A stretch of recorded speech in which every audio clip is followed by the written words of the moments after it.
তো এখন আমি মাঠে আছি, আর এদিকে জল দেওয়া হচ্ছে। আর খুব রোদ বেরিয়েছে আজ, খুব রোদ বেরিয়েছে, খুব গরমও লাগছে আজ। তারপরে মেশিনও চলছে, আজকে ধান জমিতে জল দেওয়া চলছে। মানে কি বলবো, মানে এক সপ্তাহ আগে জল দিয়েছিলাম, প্রায় 7 ঘন্টা, 7 ঘন্টা না, প্রায় 5 ঘন্টা মতো জল দিয়েছিলাম। আবারও জল শুকনো হয়ে গেছে এত রোদের চাপে, এত রোদ, তার জন্য জল শুকনো হয়ে গেছে। আবারও জল দেওয়া হচ্ছে আজকে। তো সকালে এসেছিলাম, সকাল থেকে চালু হয়েছে মেশিনটা, ভোর ভোর এসে চালিয়েছি। তো এখন জল দেওয়া চলছে। তারপরে ওদিকে গাড়িটা চলছে, চলার জন্য এখানে কিছুক্ষণ সময় লেগে গেছে। মাটি খোলা হচ্ছে ওদিকটা, ওই পুকুরটা। তো এটা এইখানে খোলা হয়েছিল, পাইপটা ভেতরে ঢোকানো হয়েছিল, তো মাটির চাপে জল আসেনি, তার জন্য চেঞ্জ করে আবার এখানে দিয়েছি। তো সত্যি কথা বলতে খুব রোদ, কেউ কোথাও নেই, এদিক ওদিক খুব রোদ বেরিয়েছে, কোনো মানুষ নেই মাঠে আজকে। যাই হোক, খুব গরম লাগছে। আমি এখন মেশিনের কাছে যাবো মেশিনটাকে দেখতে। তো মেশিনটা রোদ বেরিয়েছে, তার জন্য মেশিনটা দেখতে যাবো। কারণ হচ্ছে এদিকে মেশিন চলছে, তার একটা গরম, মেশিন হিট হয়ে আছে, তারপর সূর্যের তাপে আরও গরম হয়ে গেছে, তার জন্য ছাতা দেওয়া আছে। দেখো মেশিনটা কীরকম কন্ডিশানে আছে।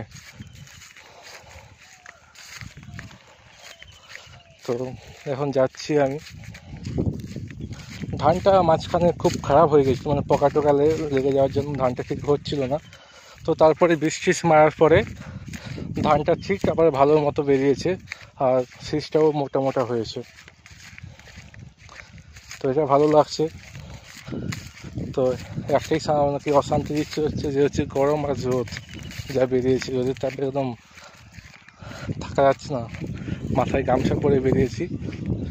আর সত্যি কথা বলতে কি, আমার একটু গরম বেশি লাগে, মাথায় চুলটা খুব কমই আছে, ঠিক আছে, তার জন্য খুবই গরম লাগে আরও বেশি। যাই হোক, আগের থেকে তো মাথা ঘোরানো বন্ধ হয়েছে, মাথা ব্যথাও নেই, কিছুও নেই। যাই হোক, ওটা একটু চেক হয়েছে। সে হোক, খাওয়া দাওয়ার জন্য হয়তো হতো, বা গ্যাসের জন্য তো মাথা ব্যথা করতো, তার জন্য হয়তো মাথা ব্যথা হতো।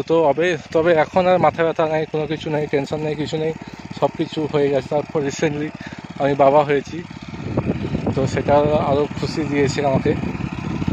যাই হোক, এই হচ্ছে আমাদের মেশিন চলছে এখানে।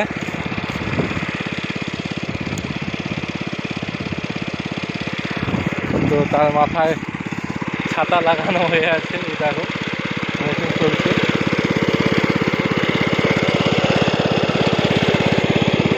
আর এইটা হচ্ছে পুকুর, এই পুকুর থেকে জল নেওয়া হচ্ছে। এই পুকুর থেকে আগের বারেও জল নিয়েছিলাম আমরা। তো খুব বড় পুকুর, জল খুব অনেক বেশি জল আছে, অনেক অনেক গভীর পুকুরটা। তো জল নিয়েছি, উপরে আছে পিলার, 440 ভোল্টেজ। তো যাই হোক, খুব ভালো লাগছে, রোদেও এনজয় করছি এখন খুব আমি। কেউ কোথাও নেই, শুধু আমি, পুরো মাঠ হচ্ছে ফাঁকা। জলটা কত সুন্দর লাগছে দেখো।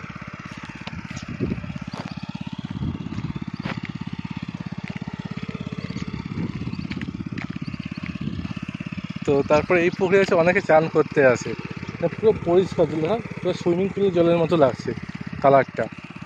পুরো খালি মাঠ, তো নাকি মাঠের মধ্যে, তো কোথাও গাছপালা নেই, তার জন্য হচ্ছে মাঠটা, পুকুরের জলটা খুব সুন্দর লাগছে, পুরো পরিষ্কার একদম। যাই হোক, মেশিনের কন্ডিশনটা ঠিকই আছে দেখলাম, রোদ লাগেনি, ছাতা লাগানো আছে তো মাথার উপরে, তার জন্য রোদ লাগেনি।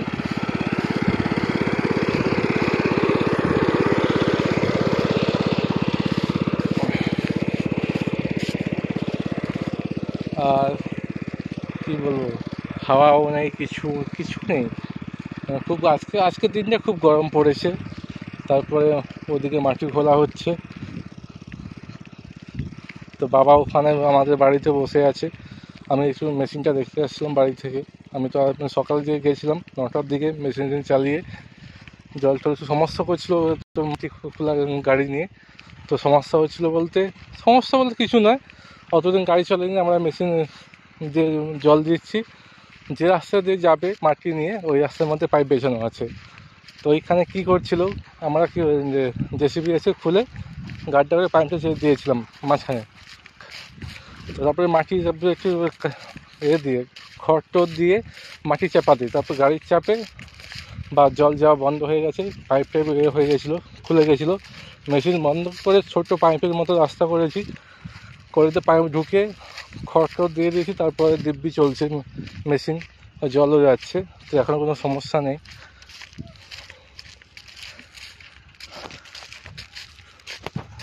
খুব গরম না, খুব রোদ।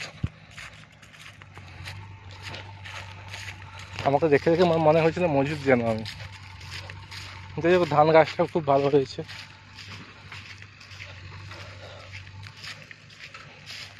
এখন চাষ করলে হয়তো একটু খরচাপাতি হয়তো বেশি হয়, কিন্তু ধানটা ভালো পাওয়া যায় যদি কোনো রোগ টোগ যদি না লাগে, পোকাটা যদি না লাগে, তবে ধানটা খুব ভালো পাওয়া যায় এই সময়টায়। তো একটু কষ্ট করতে হয়, খরচা একটু বেশি হয়, তো হলেও বর্ষার থেকে এখনকার ধানটা খুব ভালো হয়। আর চালটা আমাদের সরু ধান দেওয়া হয়েছে, চালটা সরু খুব হবে, আর খেতেও ভালো লাগে। মোটা চাল তো জানো, গলা থেকে নামতেই চায় না। আর ওদিকে মাটি খোলা হচ্ছে, জেসিবি আছে।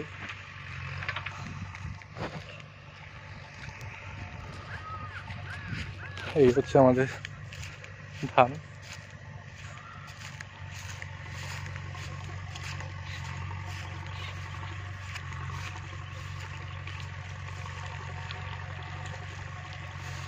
তো এখানটা একটু ছায়রা আছে আমার বাড়ির ঘেরিতে, আমাদের ঘেরিটা, এটা আমাদের বাড়ি।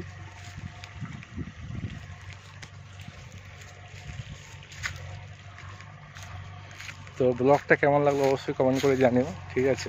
আর কাদের কাদের গ্রামটা ভালো লাগে অবশ্যই কমেন্ট করে জানিও, আর আমাদেরকে খুব সাপোর্ট করো, ফলো করো, সাবস্ক্রাইব করো, ঠিক আছে। আর ভিডিও কেমন অবশ্যই জানিও, ঠিক আছে। তো ভিডিও এখানেই শেষ করছি, টাটা।